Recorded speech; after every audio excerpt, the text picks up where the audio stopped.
Dok, di sini sebenarnya saya ingin sharing aja, mungkin dokter-dokter di sini juga udah lebih paham tentang anatomi, biomekanik dan lain-lain. Nanti di sesi workshop mungkin lebih detail lagi. Ya, ini sedikit overview ya dok. Next. Oh iya. Nanti outline hari ini akan mengenai tentang anatomi maxillofacial buttress, biomekanik, dan sedikit tentang healing process.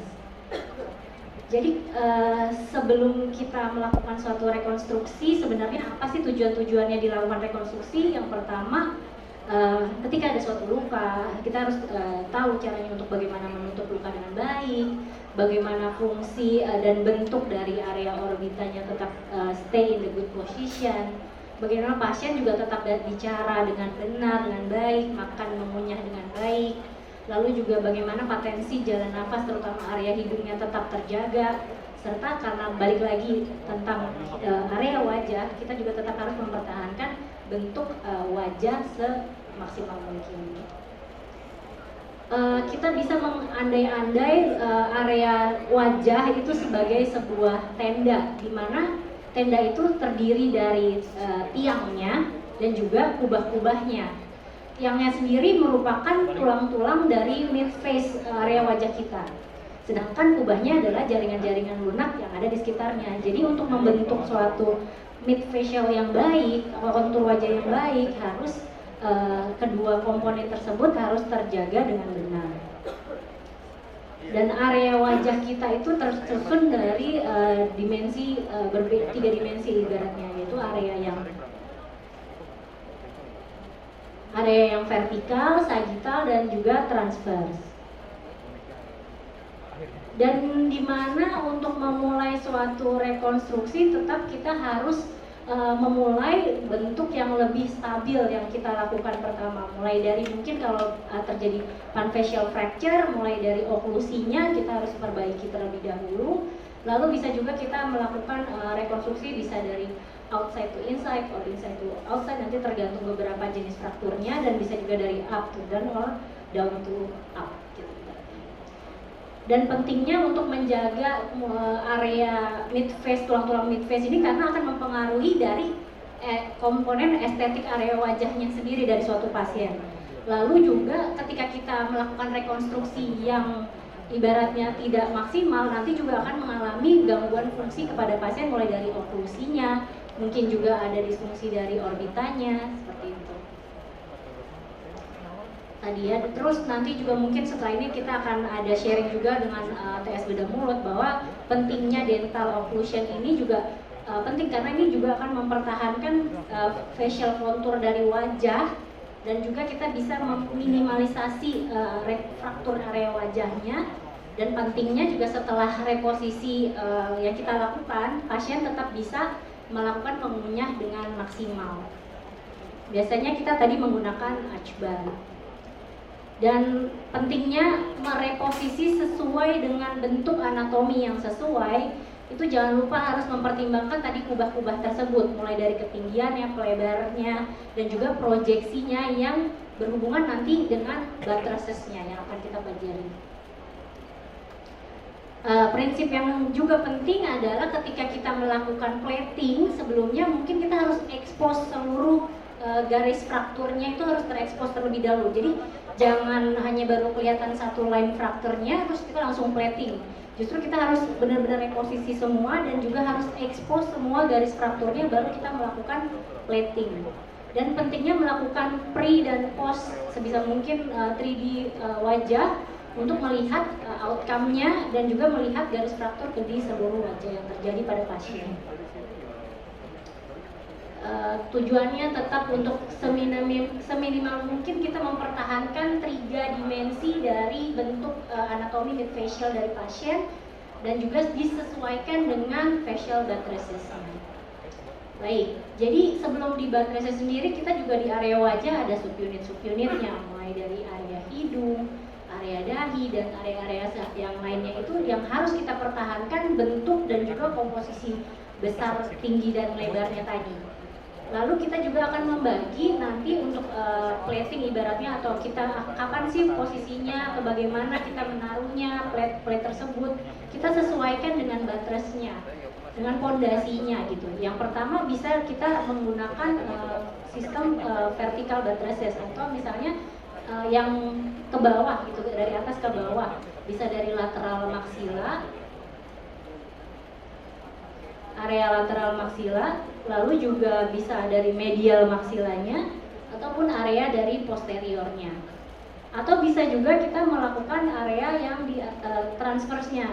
Jadi mulai dari upper transfer maksila bagian atas, maksila bawah, superior mandibula, dan lower mandibula. Jadi ini yang harus kita pegang, fondasi-fondasi di area mid face-nya itu sendiri. Tadi kayak fondasi sebuah tenda tadi, jadi kubah dan tulang tiang-tiangnya ini harus baik gitu untuk kita lakukan platingnya.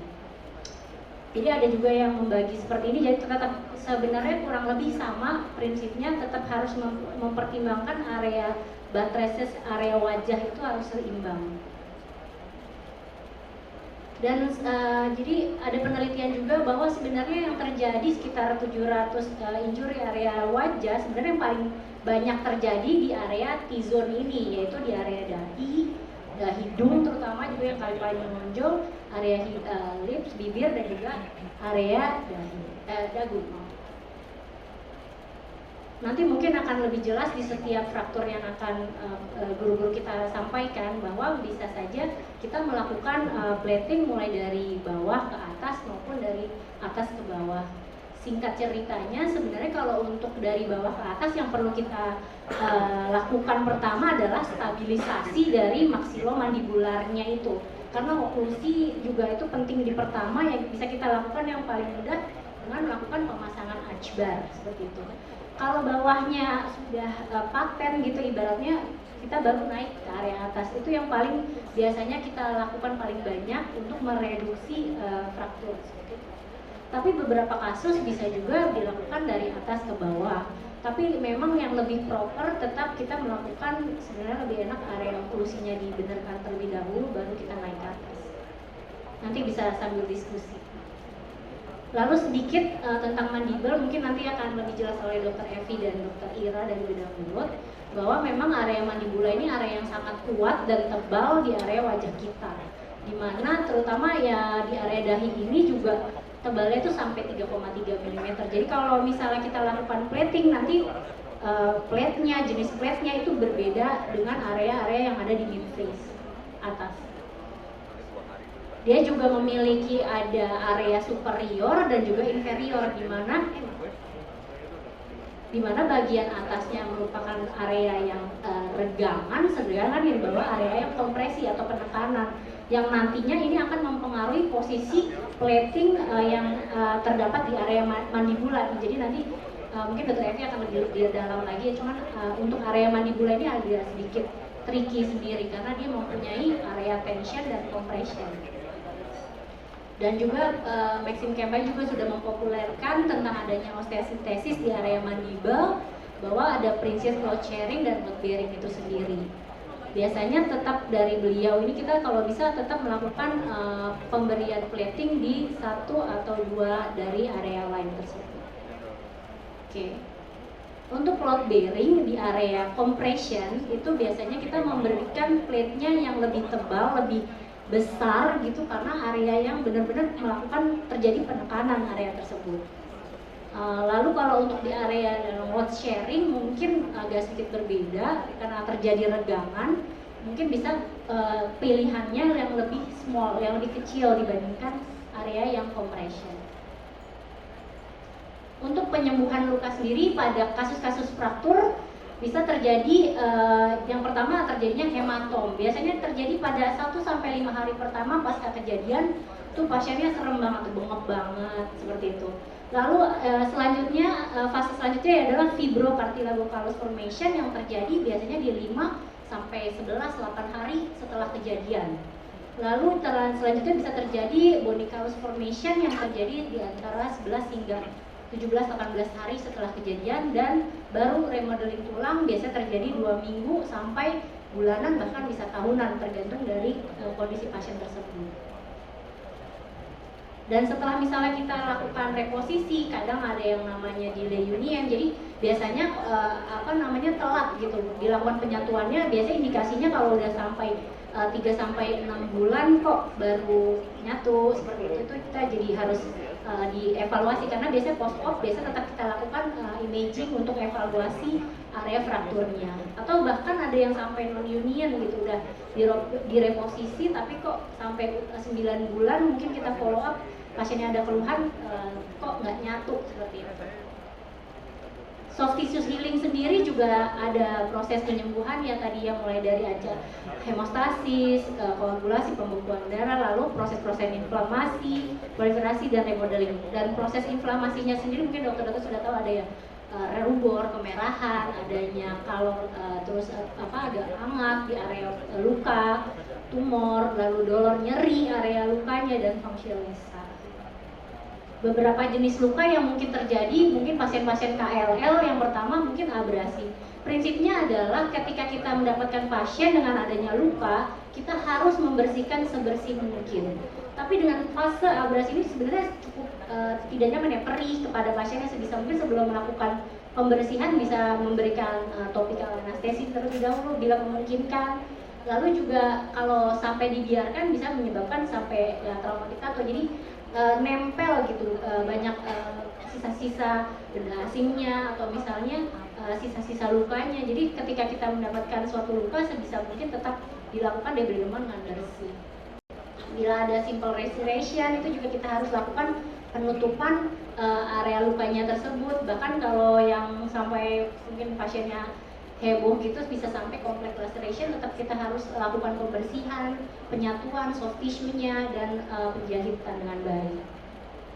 Nah juga ada yang sampai avulsi, tetap prinsipnya kita harus melakukan semaksimal mungkin penutupan luka dan pembersihan luka yang baik. Ini juga sedikit saja, mungkin setelah ini Dr. Reno juga akan memberikan evaluasi tentang bagaimana sih kita approach untuk melakukan insisi fraktur. Tapi ini yang penting adalah bagaimana kita mengetahui facial danger zone ini yang pertimbangan kita melakukan insisi terutama. Yang pertama mulai dari dekat dengan external auditory canal, dekat di area bawah itu telinga. Lalu yang kedua dekat dengan area tragus, lalu yang ketiga di mandible posterior, yang keempat di area dekat dengan parotis, yang kelima supraorbita, 6 infraorbita, dan di mandible mandibula di area tengah. Jadi yang mungkin dokter-dokter bisa menjadikan pertimbangan untuk melakukan insisi lebih hati-hati, jangan terlalu heboh gitu ya mungkin, tapi ya dilihat case by case.